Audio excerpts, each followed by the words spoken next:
these trees were completely all bloom. I'm surprised because they had some of the growth. Then I came back and they were all just bloom and there were no leaves. Yeah. And I was gone for a week and I came before I left, and I was surprised at how much they had covered up, but it was all bloom, all just white bloom, and then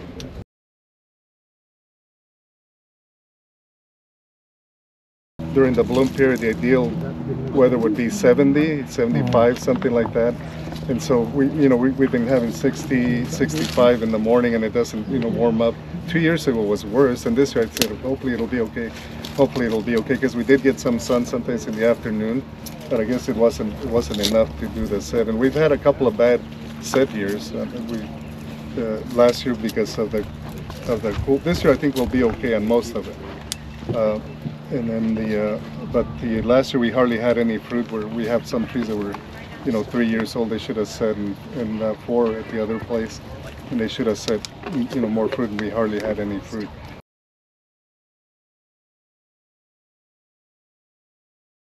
We're going to, yeah, we haven't started to, but we're going to start doing it. Yeah, we've got about 3,000 ordered that we're going to interplant now, and see how that helps.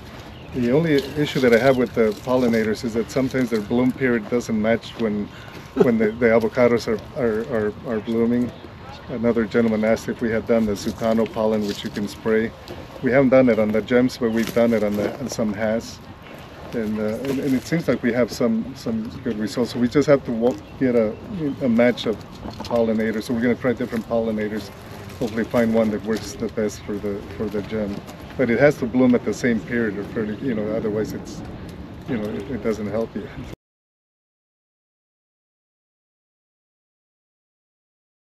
One of the things that I've noticed on the gems also, because they want to be so productive, is that we're doing it, not at the beginning, but we're doing about 2 or 3 times the nutrition that we do on normal Has trees. Oh, really? Yeah, that we have increased it to double. We use the 15 and a dry application in the spring, like February, March.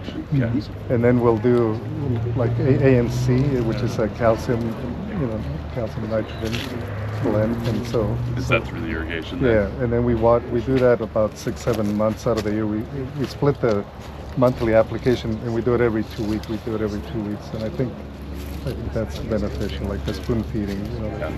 Do you use any Fosgard, phosphorus acid, to prevent root rot? We're going to start using it on a regular basis. We used to use it all the time, and we're using the Arandas. Yeah, we're doing that twice a week. Yeah, but it works. Yeah, we use it regular. Yeah, in June and then in September.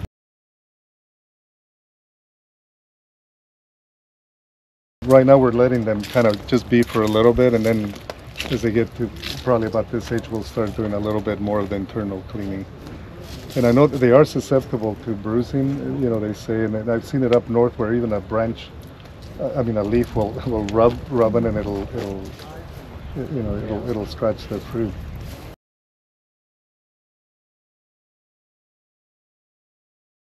Because they are an internal setter, so we don't normally do the same thing on the gems as we would do on the Has. We would skirt the Has a little bit more because they won't produce inside like that, like the gem.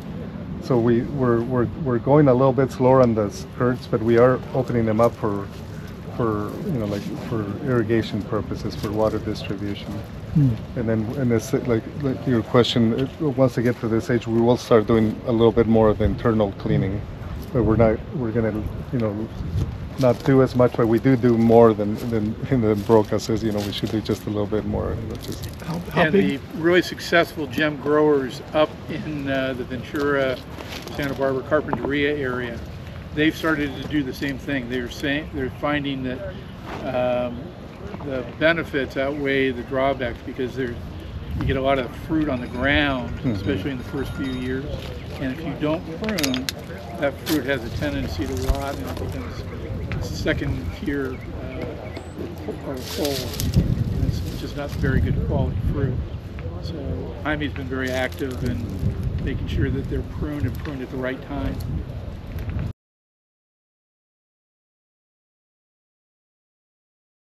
anytime. You know, sometimes when the fruit's around, it's hard to do it, but once the harvest is gone, so if you're done in May, June, that you don't have to wait for the cool weather. The internal pruning can be done at any time of the year after the harvest. So in the tops, we normally do it in the fall, like after the heat subsides, so that you don't get any tip burn any burn on the trees from taking up some of their shade.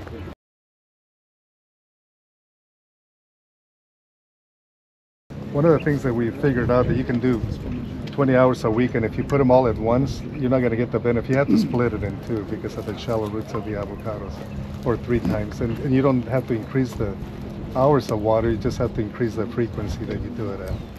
And that's real important because you can save a lot of money on that. But you can put 20 hours on Monday, and by Monday the next week it'll be wilted. And if you put 10 hours and 10 hours, it won't show that, and you're still putting on the same amount of water on the tree.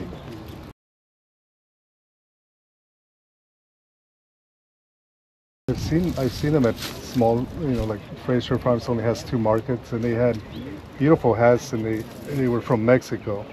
they were like 28s or 32s, and they were $2 each. And then I walked around because they had them identified as California avocados, but they were from Mexico.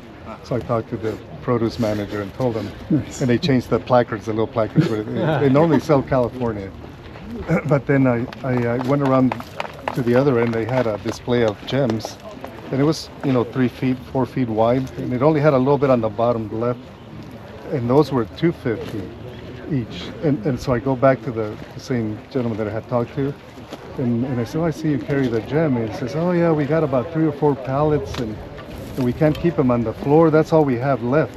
So the consumer is willing to pay more than, and the hats were beautiful. They weren't like little hats; they were big hats.